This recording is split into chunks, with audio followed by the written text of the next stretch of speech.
Marco, félicitations pour ton Merci. trophée.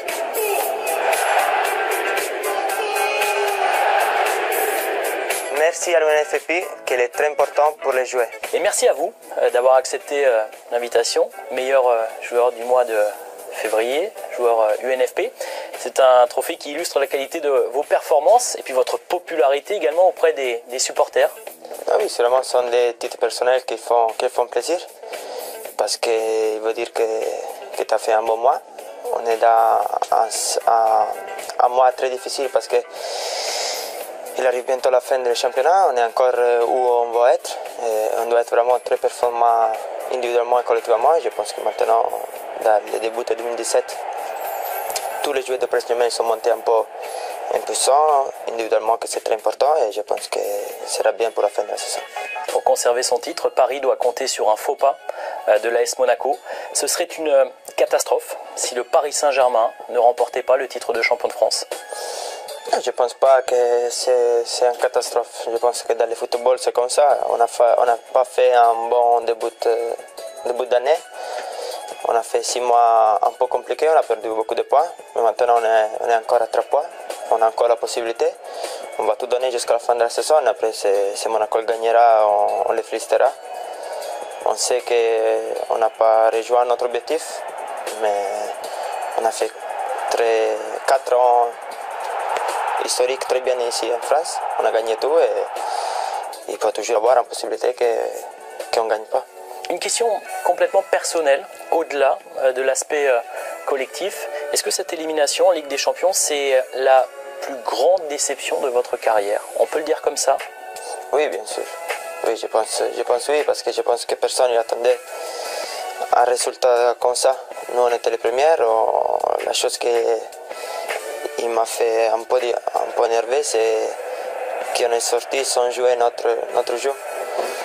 On a cherché seulement de défendre, d'attendre qu'il passe les 90 minutes.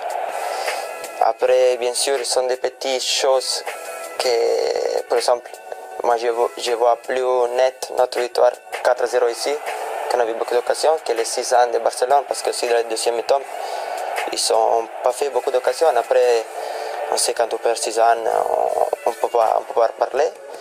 Mais ce sont toutes des petites choses qui sont liées à faveur de Barcelone. C'est ça un peu le football. Mais on sait, comme j'ai dit avant, on a d'autres opportunités. Ça, c'est la partie jolie et la partie mal du football. Des fois, tu peux gagner, des fois des exploits, des fois des défaites que tu penseras pour toute la vie à ça. Quand on s'appelle Marco Verratti, forcément, on est très exposé. Donc on est très exposé, il y a des choses positives qui sont dites à votre sujet et puis parfois des critiques. Qu'est-ce que vous dites à ceux qui parfois se permettent de dire que vous manquez de professionnalisme ou que vous n'avez pas toujours la bonne hygiène de vie? Qu'est-ce que vous leur dites? Ça, ce sont les choses que je ne comprenais jamais dans le football. C'est les choses que je pense que quand un jour j'arrêterai de jouer, ce sont les seules choses qui ne me manqueront pas. Derrière un télé, derrière un computer, tout le monde il est bon à parler. Tout le monde à parler, tout le monde il peut dire qu'est-ce qu'il veut.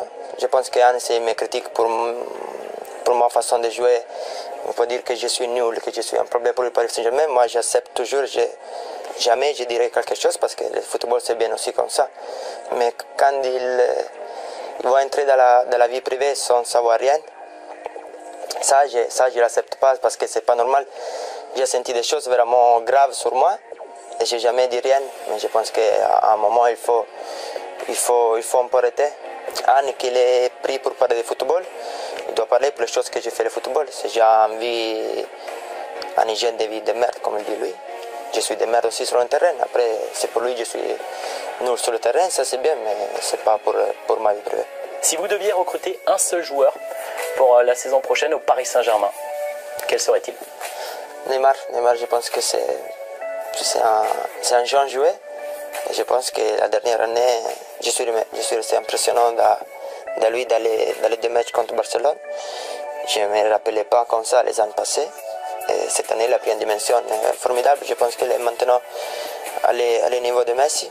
Vraiment que Neymar, il a mon âge, il a 24 ans.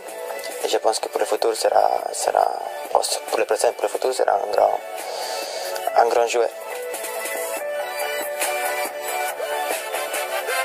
Quel est le joueur du Paris Saint-Germain qui vous a le plus impressionné? Je dis un nom qui est un peu... que vous ne pensez pas, mais Max, c'est un joueur magnifique.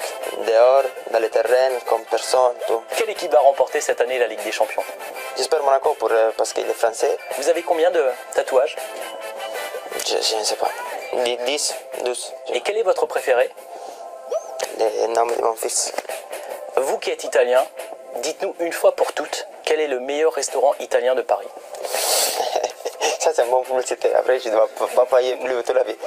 Non, moi, j'aime beaucoup Nolita. C'est le restaurant sur l'avenue Montaigne, sur l'avenue Matignon, qui est le Palace de la Fiette. C'est très bon. Merci beaucoup. Merci à vous. Merci d'avoir accepté Merci. l'invitation. Bonne continuation. Merci. Merci beaucoup. Merci.